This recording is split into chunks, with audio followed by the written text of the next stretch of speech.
Assalamualaikum warahmatullahi wabarakatuh. Nama saya Siti binti Abdullah. Nombor matrik saya diisi 09250050. Hari ini saya akan membentangkan tentang rancangan pembelajaran harian prasekolah. Untuk maklumat asas, saya mengambil kanak-kanak berumur 6 tahun.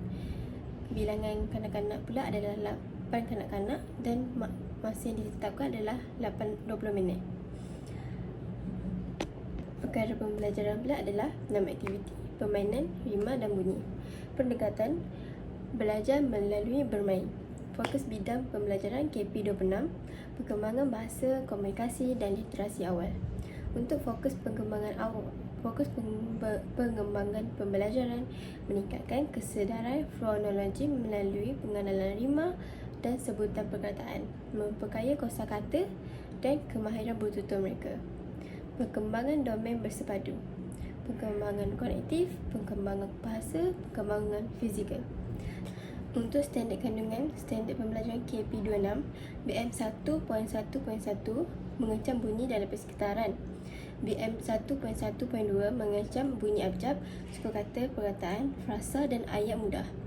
Untuk objektif pula, pada akhir pembelajaran, kanak-kanak dapat memadankan sekurang-kurangnya 3 perkataan yang mempunyai bunyi akhir yang sama dengan betul. 2. Kanak-kanak dapat menyebut dan mengulang bunyi atau rima yang didengar dengan jelas.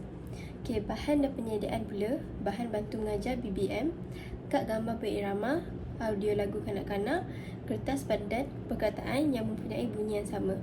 Ruang aktiviti pula dilakukan di kelas. Langkah sesi pembelajaran, aktiviti, pengenalan set induksi selama 5 minit. Guru memberitahu aktiviti yang akan dilaksanakan pada hari ini. Terusnya, guru memainkan lagu sebagai pengenalan kepada aktiviti hari ini. Arahan langsung pemodelan guru selama 5 minit. Guru menerangkan kepada kanak-kanak tentang konsep, rima dan bunyi yang sama. Memberi contoh kepada kanak-kanak seperti mata dan kata. Guru menunjukkan cara bermain menggunakan kad sambil mendengar bunyi. Arahan demonstrasi berpandu interaktif selama 5 minit. Guru bermain bersama kanak-kanak supaya kanak-kanak memahami cara bermain. Murid mengulang bunyi bersama guru. Guru memberi contoh perkataan berirama: bola, kola, mata, kata, buku, suku. Arahan waktu kerja bebas selama 5 minit. Kanak-kanak dibagikan kepada kumpulan kecil. Kanak-kanak diberikan kad atau kad perkataan untuk aktiviti rima dan bunyi. Kanak-kanak bebas memilih dan memadankan perkataan yang mempunyai bunyi atau rima yang sama. Guru membimbing dan membantu jika perlu.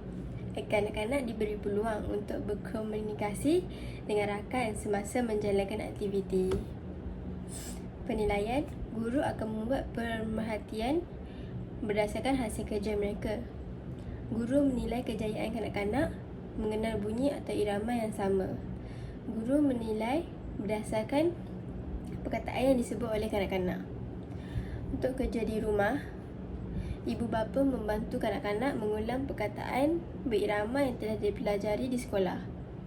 Ibu bapa digalakkan membaca buku cerita bergambar. Ibu bapa meminta kanak-kanak menyebut 3 atau 5 pasangan perkataan yang mempunyai bunyi yang sama. Kanak-kanak berkongsi semula aktiviti yang dilakukan di rumah kepada guru di kelas. Itu sahaja.